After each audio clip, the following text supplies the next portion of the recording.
Board में ये देखें हमने कुछ इस तरीके से इस बोर्ड की वायरिंग की है। तो ये देखें ये लूप की हुई लाल वायर आपको 329 की वायर है, इसको हमने इसके अंदर लूप किया है। ये निचले पॉइंटों में करंट इसका ऑन है। उसके अलावा ये ऊपर वाले पॉइंट में जब ये बटन हम ऑन करेंगे स्विच बटन, तो ये करंट ये देखें ये मेन वायर आई हुई है।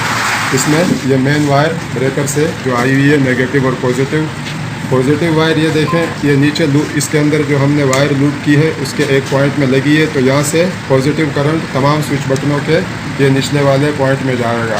उसके अलावा व्यूअर्स ये बल्ब का है, ये डीसी बल्ब हमने इंस्टॉल किया है।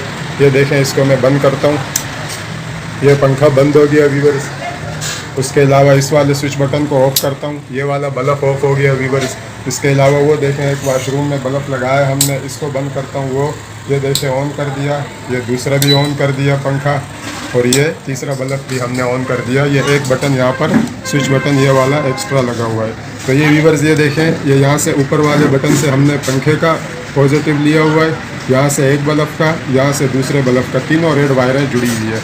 और ब्लैक वाली वायर ये देखें व्यूअर्स जो बैटरी 12 वोल्ट ब्रेकर से यहाँ 2 वायरें आई है। ये देखें ब्लैक वाली ये है, ब्लैक वाली तार छील के तीनों जो हमारे लोड है जैसे 2 बल्ब और पंखा, उन तीनों की जो वायरें हैं ब्लैक वाली नेगेटिव वो यहाँ पर जोड़ के ये देखें सोल्यूशन टेप चढ़ा के अच्छे खासे इसको टेप करके यहाँ से नीचे से निकाल के बाहर कर दिए ताकि किसी शॉर्ट सर्किट की सूरत में ये महफूज रहे।